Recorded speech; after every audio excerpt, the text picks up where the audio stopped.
शक एक ऐसी बीमारी है जिसका इलाज इस दुनिया के बड़ा से बड़ा डॉक्टर भी नहीं कर सकता है। कोई भी व्यक्ति अगर एक बार इस शक के घेरे में आ जाए तो फिर इतनी आसानी से बाहर भी नहीं निकल पाता है। इस शक के चक्कर में आज तक न जाने कितने लोगों की ज़िंदगियां भी हमेशा के लिए तबाह हो चुकी है। आज की कहानी में भी सेम कुछ ऐसी होता है, जिसकी वजह से एक महिला हमेशा के लिए इस दुनिया को छोड़ के चली जाती है। पर जब इसका असलियत खास करके उसके घर परिवार वालों को मालूम चलता है तो सबका रो रो करके बुरा हाल हो जाता है। वाकई में दोस्तों, आज की जो कहानी है ये आपको भी सोचने और समझने पे मजबूर कर देने वाली है। नमस्कार, आदाब, मैं हसमुद्दीन और आप देख रहे हैं सफ़र क्राइम तक। आज की जो सच्ची घटना मैं आपको सुनाने वाला हूँ, दरअसल ये घटना है उत्तर प्रदेश की। उत्तर प्रदेश का एक ज़िला पड़ता है गाज़ीपुर और इसी गाज़ीपुर का एक थाना पड़ता है बहरियाबाद। बहरियाबाद थाने के अंतर्गत एक गांव आता है बधांव, और इसी बधांव गांव का रहने वाला दीपचंद की पत्नी का नाम है सुमन। दीपचंद के टोटल 4 बच्चे हैं, जिसमें 2 बेटियां और 2 बेटा। बड़ी बेटी का नाम चंदना जिसकी उम्र है लगभग 21 साल, जो इंटरमीडिएट तक की पढ़ाई कर चुकी है।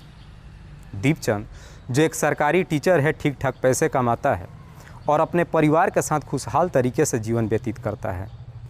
बात कर रहा हूँ मैं 16 मार्च 2018 की सुबह के करीब 9:30 बजे के आसपास। चंदना अपने माँ से ये कह कर के घर से निकलती है कि मैं खेतों में जा रही हूँ, लेकिन दोपहर तक भी जब चंदना वापस अपने घर पे नहीं आती है, उसकी माँ सुमन अपनी बच्ची की तलाश करते हुए खेतों में जाती है, लेकिन चंदना कहीं दिखाई नहीं देती है। देखते ही देखते जब शाम हो जाती है, चंदना जब अपने घर पे नहीं आती है, सुमन इस बात की जानकारी अपने पति दीपचंद को देती है। दीपचंद शाम के वक्त जब घर पे आता, अपने कुछ पड़ोसियों के सहयोग से चंदना की हर जगहों पे तलाश करता है, लेकिन इसके बावजूद भी चंदना का कहीं कुछ पता नहीं चलता है, जिसे लेकर के पूरा घर परिवार अब काफ़ी परेशान उठता है। गांव के लोग भी सोच में पड़ जाते हैं कि आखिरकार एक जवान लड़की अचानक ऐसे कैसे कहीं गायब हो गई। जब चंदना का कहीं कुछ पता नहीं चलता है, उसी दिन शाम के वक्त दीपचंद अपने पड़ोसियों के सहयोग से नज़दीकी थाने में जाता है और अपनी बेटी का गुमशुदगी का रिपोर्ट दर्ज करा देता है। पुलिस जब गुमशुदगी का रिपोर्ट दर्ज करती है, उसके बाद पुलिस भी चंदना की तलाश करना शुरू कर देती है। पुलिस भी अपनी तमाम कोशिश कर लेती है, पूरी रात गुजर जाती है, लेकिन इसके बावजूद भी चंदना का कहीं कुछ पता नहीं चलता है। अगले दिन सुबह सुबह ही दीपचंद के पड़ोस का रहने वाला ललन यादव जब अपने खेतों में जाता है तो देखता है कि उसकी गेहूं की फसल काफ़ी बर्बाद हो चुकी है। ललन को लगता है कि शायद कुछ जानवरों ने उसके गेहूं को फसल को बर्बाद कर दिया है। अपने फसल को देखने के लिए जब खेत में जाता है तो देखता है कि गेहूं के बीचों बीच चंदना की डेड बॉडी पड़ा है। दरअसल उसके शरीर पे कोई कपड़ा भी नहीं था। शायद चंदना की किसी ने बड़ी ही बेरहमी तरीके से हत्या कर दिया था। ललन यादव जैसे ही चंदना की डेड बॉडी को देखता है, वह इस प्रकार से डर जाता है कि वहाँ से भागते दौड़ते सीधे दीपचंद के घर पे जाता है और इस बात की जानकारी उसके घर परिवार वालों को देता है। धीरे धीरे ये खबर पूरे गांव में फैल जाती है। जैसे ही गांव के लोगों को मालूम चलता है, धीरे धीरे घटनास्थल पर पूरे गांव के लोग इकट्ठा हो जाते हैं। तभी इस बात की जानकारी पुलिस को दी जाती है। इधर पुलिस को जैसे ही सूचना मिलती है, पुलिस अपने टीम के साथ घटनास्थल पर पहुंचती है और सबसे पहले चंदना की डेड बॉडी को चेक करती है। तो मालूम चलता है कि चंदना के गले पे एक तेज़धार हथियार को चला दिया गया था और साथ ही साथ उस हथियार से चंदना के शरीर पे कई जगहों पे वार किया गया था। पुलिस जब चंदना की डेड बॉडी को अपने कब्जे में लेने की कोशिश करती है, वहाँ पे मौजूद लोग इसका विरोध करने लगते हैं। दरअसल लोग पुलिस प्रशासन के ऊपर दबाव डालने लगते हैं कि जब तक अपराधी पकड़े नहीं जाते, पुलिस इस डेड बॉडी को यहाँ से नहीं ले जाएगी। लोग जब हंगामा करना शुरू कर देते हैं, पुलिस वहाँ पे और भी अपना फोर्स बुलाती है। लोगों को कैसे भी समझा करके अपने काबू में लेती है और आश्वासन देती है कि हम अपराधियों को 24 घंटे के अंदर पकड़ लेंगे। तब जा कर के लोग पुलिस का सहयोग देते हैं। पुलिस सबसे पहले चंदना की डेड बॉडी को अपने कब्जे में लेती है और उसे पोस्टमार्टम के लिए भेज देती है, और फिर दीपचंद के हितेरी पे धारा 302 के तहत अज्ञात अपराधियों के विरोध में मुकदमा दर्ज करती है और इस केस की छानबीन करना शुरू करती है। पुलिस अपनी तमाम कोशिश कर लेती है, एक दिन का और समय गुजर जाता है, लेकिन इसके बावजूद भी अपराधियों का कहीं कुछ पता नहीं चलता है। पुलिस भी सोच में पड़ जाती है कि आखिरकार चंदना की हत्या किया किसने है।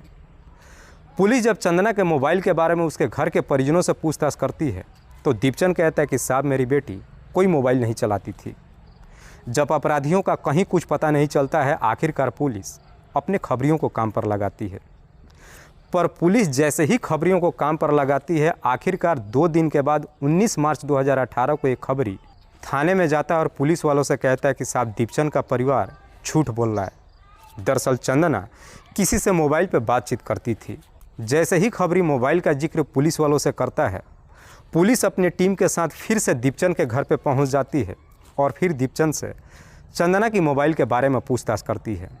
दीपचंद इस बार भी पुलिस वालों को यही जवाब देता है कि साहब मेरी बेटी कोई मोबाइल नहीं यूज करती थी।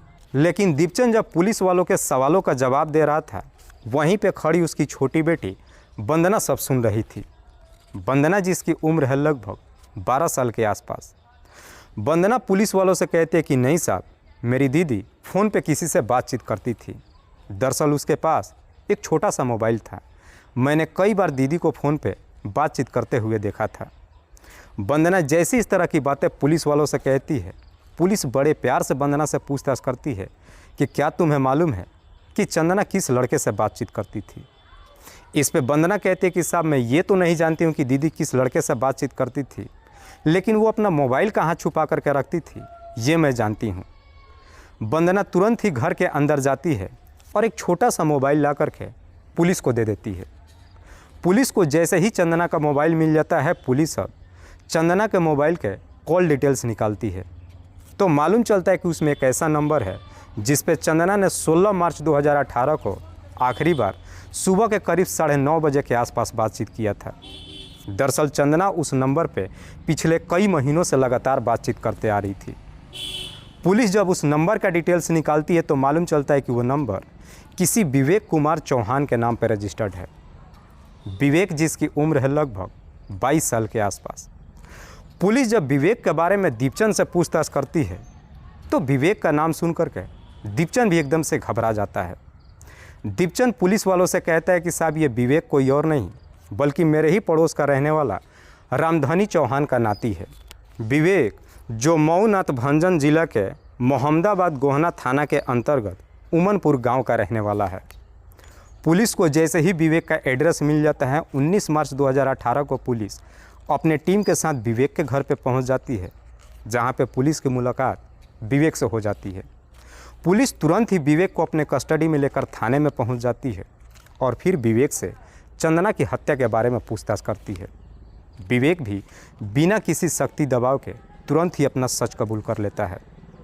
लेकिन विवेक जब इस हत्या की पूरी कहानी बताता है तो वाकई में इसे सुनने के बाद किसी को भी अपने कानों पर यकीन ही नहीं होता है। दरअसल इस कहानी की शुरुआत होती है घटना से ठीक लगभग 3 साल पहले, साल 2015 में, जब विवेक इंटरमीडिएट की पढ़ाई कर रहा था। दरअसल विवेक के मामा का घर दीपचंद के गांव में ही है। साल 2015 में विवेक एक दिन जब अपने मामा के घर पे पहुंचता है, एक शादी समारोह में जाता है और उसी शादी समारोह में पहली बार उसकी मुलाकात चंदना से होती है। शादी समारोह में जब चंदना को देखता है तो चंदना की खूबसूरती देख पहली नज़र में उसे अपना दिल दे बैठता है। हालांकि दीपचंद और रामधनी चौहान का घर आसपास में ही है। दोनों के घर के बीच इतना अच्छा खासा तालमेल है कि दोनों के घर के परिवार अक्सर एक दूसरे के घर आते जाते रहते हैं।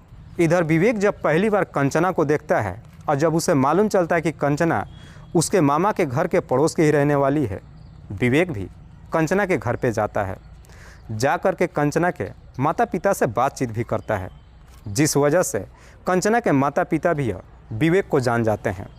विवेक जो देखने में बेहद ही सीधा साधा, जब भी उसके घर पे जाता है अब अक्सर कंचना से भी बातचीत करता है। लेकिन कंचना से जब बातचीत करता है उसके तरफ अजीब निगाहों से देखता है, जिसे देख करके कंचना को भी समझने में देर नहीं लगता है कि विवेक उसे पसंद करने लगा है। आखिरकार एक दिन विवेक अपनी दिल की बात कंचना से कह ही देता है। जैसे ही अपने प्यार का इजहार करता है, कंचना भी विवेक के प्यार को एक्सेप्ट कर लेती है। उसके बाद से दोनों के बीच में प्रेम प्रसंग शुरू हो जाता है। विवेक जब भी अपने मामा के घर पे आता है अक्सर कंचना से मुलाकात करने के लिए उसके घर पे ही जाता है। चूँकि दीपचंद एक सरकारी टीचर था, अपने स्कूल में जब चला जाता उसके सारे बच्चे भी जब स्कूल में चले जाते थे, कंचना अपने माँ के साथ अकेले घर में होती थी। उसकी माँ जब अपने काम काजों में व्यस्त हो जाती थी, विवेक कंचना से मिलने के लिए उसके घर में ही जाता था और उसके घर के अंदर ही उससे मुलाकात करता था। यह सिलसिला लगभग 1 सालों तक चलता है, लेकिन इस बात की जानकारी ना तो कंचना के घर परिवार वालों को मालूम चलता है और ना ही विवेक के घर के किसी भी सदस्यों को मालूम चलता है। चूँकि कंचना के पास कोई मोबाइल नहीं था, विवेक जब भी वो अपने वापस घर जाता था कंचना के लिए बेचैन हो उठता था। इसलिए विवेक जब एक दिन अपने मामा के घर के लिए रवाना होता है, रास्ते से ही कंचना के लिए एक छोटी सी मोबाइल खरीद लेता है। मोबाइल लेकर के जब कंचना के घर पे जाता है, उस वक्त उसकी माँ जब अपने कामों में व्यस्त थी, कैसे भी छुपा करके वो मोबाइल कंचना को दे देता है। कंचना भी जब उस मोबाइल को लेती है, तुरंत ही ले जा कर के छुपा देती है और फिर उसी मोबाइल के ज़रिए दोनों के बीच बातचीत होना शुरू हो जाता है। पर जैसे ही लगभग 2 साल का और समय गुजरता है, इधर अब विवेक को लगता है कि कंचना अब उससे दूरी बनाने लगी है, क्योंकि विवेक अब कंचना के नंबर पर जब फ़ोन करना शुरू करता है, कंचना जल्दी उसका फ़ोन ही नहीं उठाती है और ना ही उसे कभी दोबारा फ़ोन भी करती है। हालांकि विवेक जब कंचना के नंबर पर फ़ोन करता है तो कभी कभी कंचना का मोबाइल बिजी भी बताने लगता है। कंचना जब विवेक से दूरी बनाने लगती है, विवेक इस चीज़ को बर्दाश्त नहीं कर पाता है। विवेक जब इस बारे में कंचना से पूछताछ करता है, ये बात सुन करके कंचना भी एकदम से भड़क जाती है। कहती है कि तुम कैसी बातें कर रहे हो, मुझे ऐसी वैसी लड़की मत समझो, मैं किसी भी लड़के से बातचीत नहीं करती हूँ। लेकिन पहले जैसे जब कंचना विवेक से बातचीत नहीं करती है और विवेक के दिमाग में एक शक पैदा हो जाता है कि शायद कंचना का किसी न किसी लड़के के साथ में अफेयर ज़रूर चल रहा है। उसी लड़के की वजह से कंचना मुझसे बातचीत नहीं करना चाहती है। इस बात को लेकर के विवेक जब कंचना के ऊपर दबाव डालना शुरू करता है, दोनों के बीच में झगड़े तकरार शुरू हो जाता है। विवेक और कंचना के बीच में जब झगड़े तकरार शुरू होता है, दोनों के बीच अब बातचीत होना भी बंद हो जाता है।